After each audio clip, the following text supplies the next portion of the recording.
নমস্কার, আপনারা নিশ্চয় সুস্থ আছেন, ভালো আছেন। এইথ পে কমিশন অর্থাৎ অষ্টম পে কমিশন নিয়ে যে আপডেট এসেছে তা আপনাদের সঙ্গে শেয়ার করছি। নতুন পে কমিশন নিয়ে এমন আপডেট শোনা যাচ্ছে যা মন ভেঙে দিতে পারে কেন্দ্রীয় সরকারি কর্মীদের।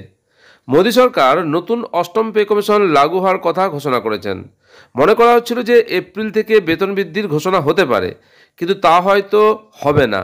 তাহলে কবে বেতন বাড়বে? নতুন পে কমিশন মানে বাড়তি বেতন থেকে শুরু করে একগুচ্ছ নতুন সুবিধা। অষ্টম বেতন কমিশন গঠনের বিষয়ে ইতিমধ্যেই অনুমোদন দিয়েছে কেন্দ্রীয় সরকার। তারপর থেকেই কেন্দ্রীয় সরকারি কর্মচারীদের বেতন বৃদ্ধি নিয়ে তৈরি হয়েছে ব্যাপক জল্পনা, কিন্তু সূত্রের খবর অন্য কথা বলছে। আপনি যদি একজন কেন্দ্রীয় সরকারি কর্মচারী বা পেনশনভোগী হন এবং 2026 সালে বেতন বা পেনশন বৃদ্ধির আশা করে থাকেন, তাহলে আপনাকে আরও কিছুক্ষণ অপেক্ষা করতে হতে পারে।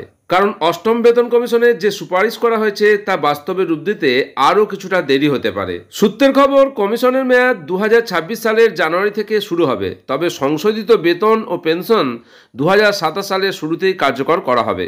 তবে স্বস্তির বিষয় হলো, নতুন বেতন কাঠামো বাস্তবায়িত হলে 12 মাসের বকেয়া বেতনও দিয়ে দেওয়া হবে। নতুন বেতন প্যানেল গঠনের সাথে সম্পর্কিত একটি সরকারি সূত্রের মতে, নতুন কমিটি 15 থেকে 18 মাসের মধ্যে তাদের সুপারিশ প্রস্তুত করবে বলে ধারণা করা হচ্ছে। পূর্ণাঙ্গ রিপোর্টটি নাকি 2026 সালের শেষ নাগাদ আসবে। ফলে আগের বেতন কমিশনের প্রক্রিয়া বিবেচনা করে চূড়ান্ত রিপোর্ট জমা দেওয়ার পরেও সরকারের পর্যালোচনা এবং বাস্তবায়নের জন্য অতিরিক্ত সময় প্রয়োজন হবে। এর অর্থ হলো, বেতন এবং পেনশন বৃদ্ধি কেবল 2027 সালের প্রথম দিকে কার্যকর হবে। এদিকে অর্থমন্ত্রী নির্মলা সীতারামন সংসদে অষ্টম বেতন কমিশন সম্পর্কে একটা বড় আপডেট দিয়েছেন। অর্থমন্ত্রী বলেন যে অষ্টম বেতন কমিশনের টার্ম অফ রেফারেন্স টিওআর সম্পর্কে প্রতিরক্ষা মন্ত্রক, স্বরাষ্ট্র মন্ত্রক, কর্মী ও প্রশিক্ষণ বিভাগ ডিওপিটি সহ অনেক গুরুত্বপূর্ণ মন্ত্রকের কাছ থেকে মতামত চাওয়া হয়েছে। তবে কমিশনের সুপারিশগুলি সরকার গ্রহণ করার পরেই বেতন এবং পেনশন বৃদ্ধির বিষয়ে চিত্র স্পষ্ট হবে।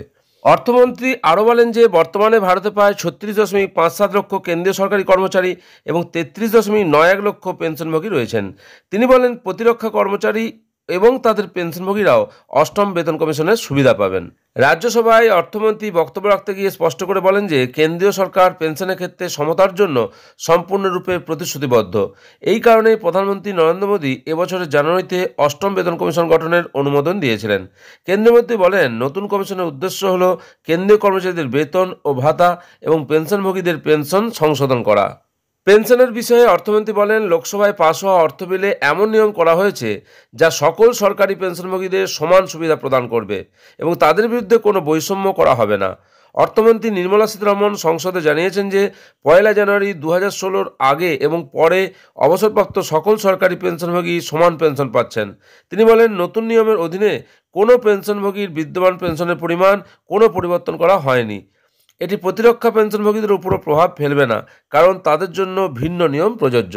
অষ্টম বেতন কমিশন নিয়ে যে আপডেট এসেছে তা আপনাদের সামনে তুলে ধরলাম। আশা করি উপকারে আসবে। আপনারা সকলে সুস্থ থাকুন, ভালো থাকুন।